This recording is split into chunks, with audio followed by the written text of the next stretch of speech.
পৃথিবীর প্রথম মানব ও মানবী হজরত আদম আলাইহিসসালাম ও বিবি হাওয়া আলাইহিসসালামের মাধ্যমে আল্লাহ রব্বুল আলামিন এই পৃথিবীতে মানব জাতির বংশ বিস্তার করেছিলেন। মানব বংশ বিস্তারের প্রক্রিয়াটি ছিল এই যে হজরত হাওয়া আলাইহিসসালাম প্রতি বছর 2টি করে যমজ সন্তান প্রসব করতেন। সেই সন্তানদের একটি হতো পুরুষ এবং অপরটি হতো নারী। হজরত আদম ও বিবি হাওয়া প্রথম জোড়ার পুরুষ সন্তানের নাম রাখা হয়েছিল কাবিল এবং কন্যা সন্তানের নাম রাখা হয়েছিল আকলিমা। দ্বিতীয় জোড়ার পুরুষ সন্তানের নাম রাখা হয়েছিল হাবিল এবং কন্যা সন্তানের নাম রাখা হয়েছিল গাজা। কাবিলের সাথে জন্মগ্রহণকারিণী বোন আকলিমা ছিল অত্যন্ত রূপসী ও সুন্দরী। আল্লাহ রব্বুল আলামিন তাকে সীমাহীন রূপ সৌন্দর্য দান করেছিলেন। পক্ষান্তরে হাবিলের সাথে জন্মগ্রহণ করা কন্যা সন্তান গাজা তেমন সুন্দর ছিলেন না। আল্লাহ রব্বুল আলামিন তাকে তেমন রূপ সৌন্দর্য দান করেননি। এইভাবেই প্রতি বছর বিবি হাওয়া আলাইহিসসালাম যমজ সন্তান দান করতে লাগলেন এবং মানবের বংশবিস্তার হয়ে চলল। তাদের প্রথম 2 জোড়া সন্তানগুলি যখন বিবাহের বয়সে উপনীত হলেন, তখন আল্লাহ রব্বুল আলামিন একটি বিশেষ নির্দেশ নিয়ে জিবরাইল আলাইহিসসালামকে আদম আলাইহিসসালামের কাছে প্রেরণ করলেন। হজরত জিবরাইল আলাইহিসসালাম আদম আলাইহিসসালামের কাছে উপস্থিত হয়ে বললেন, হে আল্লাহর নবী আদম, আপনার প্রথম 2 জোড়ার পুত্র কন্যাদের বিবাহের বয়স হয়েছে। আল্লাহ রব্বুল আলামিনের উদ্দেশ্য হল মানবের বংশ বিস্তার করা। অতএব আপনি তাদের মাঝে বিবাহ সংগঠিত করুন। তবে এক্ষেত্রে আল্লাহ রব্বুল আলামিনের নির্দেশ ছিল 1 জোড়ার পুত্র ও কন্যার বিবাহ সংগঠিত হতে পারবে না, বরং 1 জোড়ের পুত্রের সাথে অপর জোড়ের কন্যার সাথে বিবাহ হবে। সাবধান, যাতে কোনোভাবেই একই জোড়ের পুত্র কন্যাদের মাঝে বিবাহ সংগঠিত না হয়। এই বলে হজরত জিবরাইল আলাইহিসসালাম বিদায় গ্রহণ করলেন। আল্লাহ রব্বুল আলামিনের পক্ষ থেকে নির্দেশ লাভ করে হজরত আদম আলাইহিসসালাম তার 2 পুত্র হাবিল ও কাবিলকে ডাকলেন এবং তাদেরকে বললেন, হে বৎসদয়, আল্লাহ রব্বুল আলামিনের পক্ষ থেকে একটি বিশেষ নির্দেশ এসেছে। তোমাদের বিবাহের বয়স হয়েছে, আর আল্লাহ রব্বুল আলামিনের উদ্দেশ্য হল মানবের বংশ বিস্তার করা। অতএব আমি তোমাদের মাঝে বিবাহ সংগঠিত করে দিতে চাই। হে বৎসদয়, তোমরা শুনে রাখো, বিবাহের ক্ষেত্রে আল্লাহ রব্বুল আলামিনের বিধান হলো একই জোড়ের পুত্র কন্যার মাঝে বিবাহ সংগঠিত হতে পারবে না, বরং প্রথম জোড়ের কন্যাকে দ্বিতীয় জোড়ের পুত্রের সাথে বিবাহ দিতে হবে এবং দ্বিতীয় জোড়ের পুত্রকে প্রথম জোড়ের কন্যার সাথে বিবাহ দিতে হবে। সুতরাং কাবিল বিবাহ করবে গাজাকে এবং হাবিল বিবাহ করবে আকলিমাকে। পিতার উপদেশ শুনে হাবিল নীরব রইল, কিন্তু কাবিল প্রবল আপত্তি করে বসল এবং সে প্রতিবাদের সুরে বলে উঠল, হে আমাদের পিতা, আপনি আমাদেরকে যেই নির্দেশ দিচ্ছেন এটি বড় অন্যায় ও ইনসাফহীন একটি নির্দেশ। আকলিমা আমার সাথে জন্মগ্রহণ করেছে। যুক্তির দাবি এটাই যে তাকে আমার সাথেই বিবাহ দেওয়া হবে, আর গাজা হাবিলের সাথে জন্মগ্রহণ করেছে, অতএব তাকে কাবিলের সাথেই বিবাহ দেয়া হোক। আমার বোন আকলিমা অনেক সুন্দরী ও সুশ্রী, পক্ষান্তরে গাজা অনেক বিশ্রী। আমি আমার বোন আকলিমাকে ছাড়া অন্য কাউকে বিবাহ করব না। হাবিল তার বিশ্রী বোন গাজাকে বিবাহ করুক, আর আমি আমার সুন্দরী বোন আকলিমাকে বিবাহ করব। আল্লাহ তাআলা তো আমাদেরকে মায়ের গর্ভে জোড়ায় জোড়ায় সৃষ্টি করেছেন। অতএব দুনিয়ার জমিনে ভূমিষ্ঠ হবার পরে আপনি কেন এই জোড়া ভাঙতে চাচ্ছেন? এটা তো কঠিন জুলুম, অত্যাচার এবং ন্যায় নীতিহীন একটি আদেশ। পিতা, আমার মনে হয় আপনি হাবিলকে অধিক ভালোবাসেন, তাই তার সাথে আমার সুন্দরী বোন আকলিমাকে বিবাহ দিতে চাচ্ছেন। তবে আমিও আমার পরিষ্কার সিদ্ধান্ত জানিয়ে দিচ্ছি, আমি হাবিলের সাথে আকলিমার বিবাহ কোনোভাবেই মেনে নিব না। যে করেই হোক, আমার বোন আকলিমাকে আমি বিবাহ করব। আমি আপনাকে আগেই জানিয়ে দিচ্ছি, আমাদের বিবাহ নিয়ে যদি কোনো দুর্ঘটনা সৃষ্টি হয় তার জন্য আপনি দায়ী থাকবেন। কাবিলের কথা শুনে আদম আলাইহিসসালাম বললেন, বৎস, তুমি হয়তো মনে করেছো এইগুলো আমার নিজের বানানো কোনো কথা। আমি এবার নিজে থেকে কোনো কিছুই করছি না, বরং আমি আল্লাহ রব্বুল আলামিনের হুকুমগুলি তোমাদেরকে শুনিয়ে দিলাম মাত্র। আর তুমিও জেনে রাখো, আল্লাহ রব্বুল আলামিনের বিধানের সামান্যতম আমি নড়চড় করব না। তার নির্দেশ অনুসারে তোমাদের বিবাহ সংগঠিত হবে। আমি একবার তার হুকুম অমান্য করে বেহেস্ত থেকে দুনিয়ায় নিক্ষিপ্ত হয়েছি। আমি আর কোনোদিন তার কোনো নির্দেশ অমান্য করতে পারবো না। পুনরায় যদি আমি আমার প্রতিপালকের হুকুমের অন্যথা করি, তাহলে আমার উপর কোনো বিপদ আসবে আমি তা জানি না। আমি আমার প্রতিপালকের আযাব ও শাস্তি নিয়ে অত্যন্ত ভীত সন্ত্রস্ত।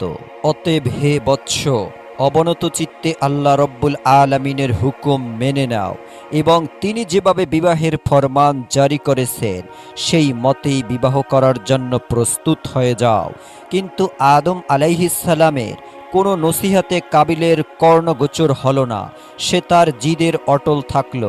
আদম আলাইহিস সালাম তাদেরকে বললেন, ঠিক আছে, তোমরা এখন যাও। আমি এ ব্যাপারে আল্লাহ রব্বুল আলামিনের পরবর্তী নির্দেশের অপেক্ষা করব। অতপর আল্লাহ রব্বুল আলামিনের নির্দেশ আমি তোমাদেরকে জানিয়ে দিব। এরপর হজরত আদম আলাইহিস সালাম আল্লাহ রব্বুল আলামিনের দরবারে দোয়া করলেন, হে মাবুদ, আমার সন্তানদের বিবাহের ব্যাপারে যে ফিতনা সৃষ্টি হয়েছে তা তুমি সব কিছুই দেখেছ। আমাকে এ ব্যাপারে একটি উত্তম ফয়সালা দান করুন, যাতে করে প্রত্যক্ষভাবে তারা এর একটি প্রমাণ পেতে পারে। হজরত আদম আলাইহিস সালামের দোয়ার পরিপ্রেক্ষিতে আল্লাহ রব্বুল আলামিনের নির্দেশ নিয়ে জিবরাইল আলাইহিস সালাম তার কাছে আগমন করলেন এবং তিনি বললেন, হে আদম, আপনি আপনার পুত্রদ্বয়কে কুরবানি করার নির্দেশ দিন। তারা তাদের কুরবানি নিয়ে পাহাড়ে রেখে আসবে। যার কুরবানি কবুল করা হবে সেই আকলিমাকে বিবাহ করবে। আল্লাহ রব্বুল আলামিনের পক্ষ থেকে এরূপ নির্দেশ পেয়ে হজরত আদম আলাইহিস সালাম পুনরায় তার পুত্রদেরকে ডাকলেন এবং তিনি তাদেরকে বললেন, হে বৎসদয়, আল্লাহ রব্বুল আলামিনের নির্দেশ হলো তোমরা দুজনে কুরবানি করবে এবং তোমাদের কুরবানি পাহাড়ের উপর রেখে আসবে। যার কুরবানিকে আল্লাহ রব্বুল আলামিন কবুল করবেন সে আকলিমাকে বিবাহ করতে পারবে। অতএব যাও, তোমরা তোমাদের কুরবানি পাহাড়ের উপর রেখে আসো। হজরত আদম আলাইহিস সালামের যুগে কুরবানির নিয়ম ছিল কুরবানির গোস্ত পাহাড়ের উপর রেখে আসা হতো। আল্লাহ রব্বুল আলামিন যার কুরবানি কবুল করতেন তার কুরবানি আগুন এসে জ্বালিয়ে দিত। আর এটি ছিল কুরবানি কবুল হওয়ার নির্দেশ ও আলামত। পিতার নির্দেশ পেয়ে হাবিল ও কাবিল তাদের নিজ নিজ মাল থেকে কুরবানির গোস্ত সংগ্রহের জন্য চলে গেল। কাবিল ছিল কৃষক, সে কৃষি কাজ করে শস্য উৎপন্ন করত। সুতরাং সে তার কৃষি পণ্যের মাধ্যমে কুরবানির সামগ্রী সংগ্রহের জন্য মনস্থির করল। পক্ষান্তরে হাবিল ছিল একজন মেষ পালক। সে মেষ চড়িয়ে জীবিকা উপার্জন করত। তাই সে তার মেষগুলির থেকে আল্লাহ রব্বুল আলামিনের রাস্তায় একটি মেষকে কুরবানির জন্য মনস্থির করল। এক্ষেত্রে সে তার সবচাইতে উত্তম ও মোটাতাজা মেষটিকে আল্লাহ রব্বুল আলামিনের রাস্তায় কুরবানি করার জন্য চয়ন করল। অতপর কাবিল ও হাবিল তাদের কুরবানি পাহাড়ের উপর রেখে আসলো। মুফাসসির ইকরামেরা উল্লেখ করেছেন যে হজরত আদম আলাইহিস সালাম ও তাদের সাথেই সেই স্থানে উপস্থিত ছিলেন। এর কিছুক্ষণ পরেই আল্লাহ রব্বুল আলামিনের পক্ষ থেকে এক খণ্ড আগুন এসে হাবিলের কুরবানিকে জ্বালিয়ে দিল। এই দৃশ্য দেখে হাবিল অত্যন্ত খুশি ও আনন্দিত হয়ে আল্লাহ রব্বুল আলামিনের দরবারে শুকরিয়া জ্ঞাপন করতে লাগলো। পক্ষান্তরে কাবিল লজ্জায় অনুতাপে হিংস্র ও ক্রুদ্ধ মূর্তি ধারণ করল। সে আদম আলাইহিস সালামকে বলল, পিতা, আপনি হাবিলকে অধিক ভালোবাসেন এবং তার জন্য দোয়া করেছেন, তাই তার কুরবানি কবুল হয়েছে। কিন্তু আমাকে ভালোবাসেন না এবং আমার জন্য দোয়া করেননি, তাই আমার কুরবানি কবুল হয়নি। এবং সে হাবিলকে লক্ষ্য করে বলল, হাবিল, অবশ্যই আমি তোমাকে হত্যা করব। হাবিল প্রতি উত্তরে বলল, হে ভ্রাতা, তুমি যদি আমাকে হত্যা করার জন্য তোমার হাত সম্প্রসারিত করো, আমি তোমাকে হত্যা করার জন্য আমার হাত সম্প্রসারিত করব না। আমি চাই তুমি আমার পাপ এবং তোমার পাপ বহন করো। আর কেবলমাত্র মুত্তাকিদের পক্ষ থেকে আল্লাহ রব্বুল আলামিন কবুল করে থাকেন। হজরত আদম আলাইহিসসালাম তাকে বললেন, বৎস, তুমি নিজের চোখেই প্রত্যক্ষ করলে আল্লাহ রব্বুল আলামিনের মর্জি ও ইচ্ছা কোনটি। অতএব আল্লাহ রব্বুল আলামিনের মর্জি ও ইচ্ছার প্রতি সন্তুষ্ট থেকো। তুমি হাবিলের সাথে সম্ভব বজায় রাখো এবং আল্লাহ রব্বুল আলামিনের ফরমান অনুযায়ী বিবাহ করায় রাজি হয়ে যাও। এতে আল্লাহ রব্বুল আলামিন অত্যন্ত খুশি হবেন এবং দুনিয়া ও আখেরাত উভয় জাহানে তোমার কল্যাণ হবে। কিন্তু কাবিল পিতার কোনো কথার দিকে কর্ণপাত করল না। সে নিজের অপমানের জ্বালায় হাবিলের প্রতি আরও শত্রু ভাবাপন্ন হয়ে পড়ল। সে দৃঢ় প্রতিজ্ঞা করল, যে করেই হোক হাবিলকে হত্যা করবে। এরপর থেকে সে হাবিলকে হত্যা করার জন্য সুযোগ খুঁজতে লাগলো। কিন্তু আদম আলাইহিসসালাম বিদ্যমান থাকার কারণে সে কোনোভাবেই এই সুযোগ পাচ্ছিল না। এর কিছুদিন পরেই আল্লাহ রব্বুল আলামিনের পক্ষ থেকে হজরত আদম আলাইহিসসালামের কাছে নির্দেশ আসলো, হে আদম, তুমি আমার ঘর বাইতুল্লাহ জিয়ারত করার জন্য মক্কার উদ্দেশ্যে গমন করো। আদম আলাইহিসসালাম আল্লাহ রব্বুল আলামিনের পক্ষ থেকে এই নির্দেশ লাভ করার পরে আকাশের দিকে লক্ষ্য করে তিনি বললেন, হে আকাশ, তুমি কি আমার সন্তান সন্ততিদেরকে রক্ষা করার দায়িত্ব গ্রহণ করবে? প্রতি উত্তরে আকাশ বলল, হে আদম, আমি তোমার সন্তানদেরকে রক্ষার দায়িত্ব গ্রহণ করতে পারবো না। এরপরে হজরত আদম আলাইহিসসালাম পাহাড়কে লক্ষ্য করে বললেন, হে পাহাড়, তুমি কি আমার সন্তানদেরকে রক্ষার দায়িত্ব গ্রহণ করতে পারবে? পাহাড় জবাব দিল, হে আদম, আমি তোমার সন্তানদেরকে রক্ষার দায়িত্ব গ্রহণ করতে পারবো না। অতঃপর হজরত আদম আলাইহিসসালাম জমিনকে লক্ষ্য করে বললেন, হে জমিন, তুমি কি আমার সন্তানদেরকে রক্ষার দায়িত্ব গ্রহণ করতে পারবে? জমিনে হজরত আদম আলাইহিসসালামকে একই উত্তর দিল। তখন হজরত আদম আলাইহিসসালাম হাবিলকে বলল, হে হাবিল, তুমি কি আমার সন্তানদেরকে রক্ষার দায়িত্ব গ্রহণ করতে পারবে? হাবিল বলল, হে আমার পিতা, আল্লাহ যদি আমার উপর অনুগ্রহ করেন তাহলে অবশ্যই আমি এই দায়িত্ব গ্রহণ করতে রাজি আছি। এরপর হজরত আদম ও বিবি হাওয়া স্বয়ং সন্তানদেরকে রক্ষণাবেক্ষণের দায়িত্ব হাবিলের কাছে ন্যস্ত করে মক্কার উদ্দেশ্যে রওনা করলেন। আদম আলাইহিসসালাম হজে গমন করার পরে কাবিল তার উদ্দেশ্য সিদ্ধির জন্য একটি বিশাল সুযোগ পেয়ে গেল। এতদিনে সে পিতার শাস্তির ভয়ে তার উদ্দেশ্য সিদ্ধ করতে পারছিল না। কিন্তু যখন পিতা তাদের থেকে দূরে চলে গেল, তখন আর কিসের ভয় করে? কোনো একদিন হাবিল বকরি ও মেষ পাল চড়াতে মাঠে গেল। এরপর সে ক্লান্ত হয়ে একটি বৃক্ষের ছায়ায় ঘুমিয়ে পড়ল। যখন দেখল হাবিল নির্জন একটি প্রান্তে গাছের ছায়ায় একাই ঘুমিয়ে রয়েছে, সেটিকে বিশেষ সুযোগ মনে করতে লাগলো। সে ভাবল, হাবিলকে হত্যা করার এটাই উপযুক্ত সময়। কিন্তু সে একটি বিপদের সম্মুখীন হয়ে গেল। হত্যা করবে তো ঠিকই, হত্যা করবে কি উপায় তা সে স্থির করতে পারল না। যেহেতু ইতিপূর্বে কেউ কোনো মানুষ হত্যা করেনি, তাই এই পদ্ধতি কাবিলের জানা ছিল না। মানবজাতির চিরশত্রু ইবলিস যখন দেখল হত্যা করা নিয়ে কাবিল একটি বিশেষ সমস্যায় পতিত হয়েছে, তখন সে ভাবতে লাগল, অবশ্যই তাকে সাহায্য করা আমার একান্ত দায়িত্ব ও কর্তব্য। মূলত সে তো এরকম একটি সুযোগের অপেক্ষায় ছিল। তাই সে আর কাল বিলম্ব না করে একজন পথিকের আকৃতিতে কাবিলের সামনে আত্মপ্রকাশ করল। অতঃপর সে তার শয়তানের শক্তির বলে একটি কৃত্রিম সাপ তৈরি করল। সাপটি ধীরে ধীরে মানবরূপী ইবলিসের দিকে এগিয়ে আসতে লাগলো। ইবলিস জমিন থেকে একটি পাথর উঠিয়ে সাপের মাথা লক্ষ্য করে ছুঁড়ে মারল। ফলে সাপের মাথা চূর্ণ বিচূর্ণ হয়ে গেল এবং সেখানে এই সাপটি প্রাণ ত্যাগ করল। হত্যা করার এই পদ্ধতি দেখে কাবিল অত্যন্ত খুশি হল এবং সে স্থির করল এই পদ্ধতিতে তার ভাই হাবিলকে হত্যা করবে। হত্যা করার পদ্ধতি শেখার পরে কাবিল ধীরে ধীরে হাবিলের দিকে এগিয়ে যেতে লাগলো। যখন সে হাবিলের কাছে পৌঁছে গেল, তখন সে বিরাট একটি পাথর হাতে তুলে নিল অতপর সেই পাথরটিকে ঘুমন্ত হাবিলের মাথা লক্ষ্য করে প্রচণ্ড বেগে ছুঁড়ে মারল। পাথরের আঘাতে হাবিলের মাথা ফেটে চৌচির হয়ে গেল এবং সাথে সাথে সে মৃত্যুর কোলে ঢলে পড়ল। হাবিলের মৃত্যু তো হলো ঠিকই, কিন্তু এখন একটি নতুন সমস্যা দেখা দিল। আর তা এই যে হাবিলের মৃত্যুদেহ কিভাবে গোপন করবে, সে নিজেকে আত্মরক্ষা করবে।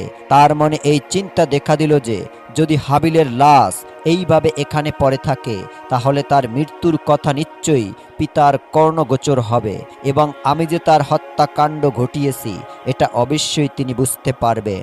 সুতরাং হাবিলের মৃত্যুর খবর কিছুতেই যাতে পিতার কানে না পৌঁছায় এবং তার লাশেরও যাতে তিনি সন্ধান না পান, এই জন্য তার লাশ গোপন করার দরকার।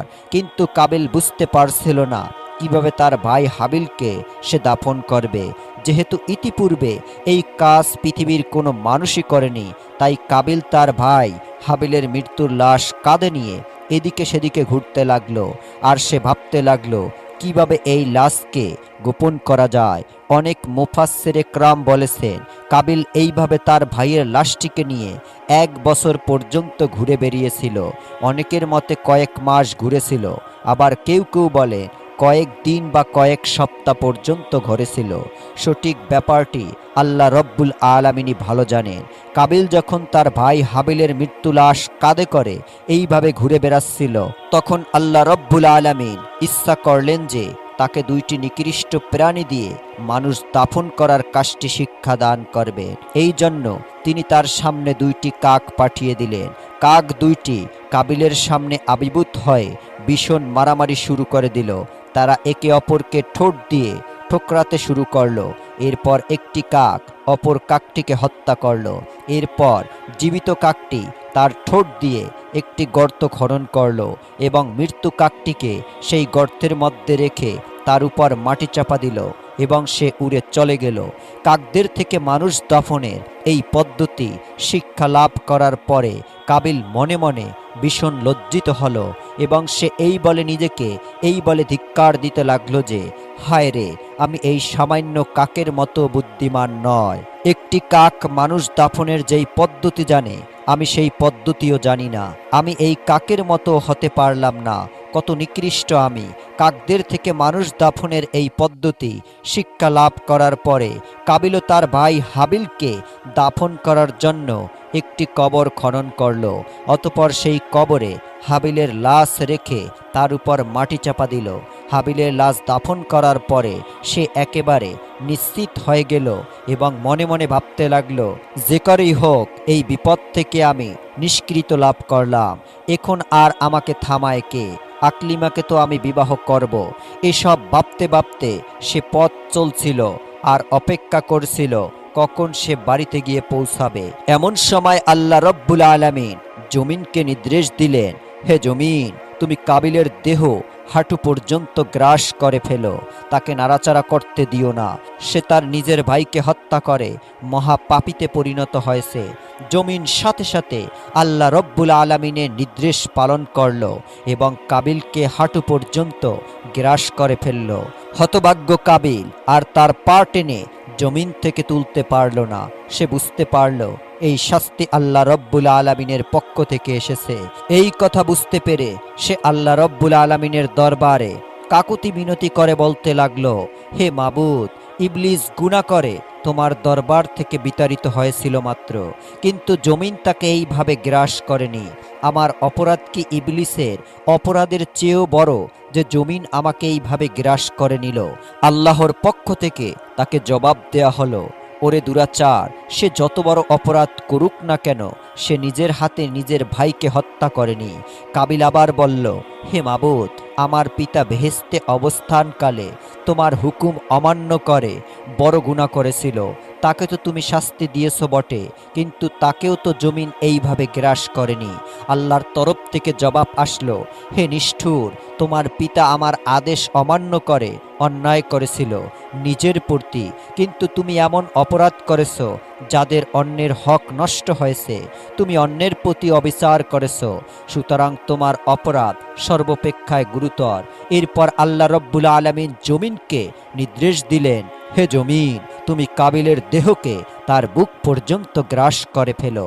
সাথে সাথে জমিন আল্লাহ রব্বুল আলামিনের হুকুম পালন করল এবং কাবিলের দেহকে বুক পর্যন্ত গ্রাস করে ফেলল।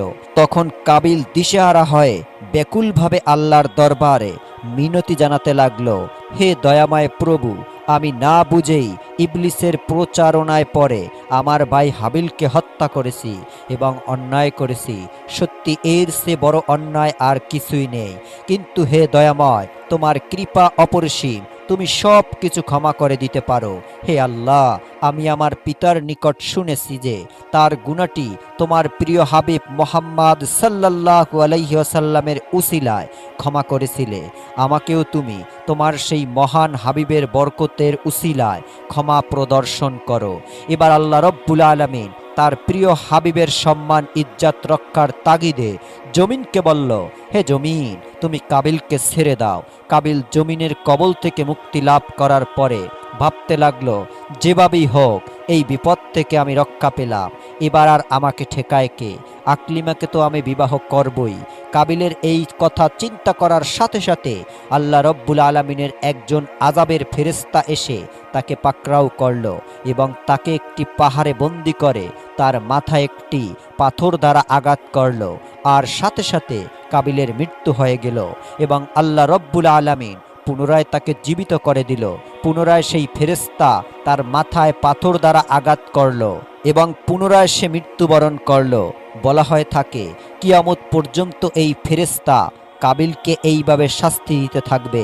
সহি মুসলিম শরীফে রাসূল পাক সাল্লাল্লাহু আলাইহি ওয়াসাল্লামের পক্ষ থেকে এই হাদিসটি বর্ণিত হয়েছে।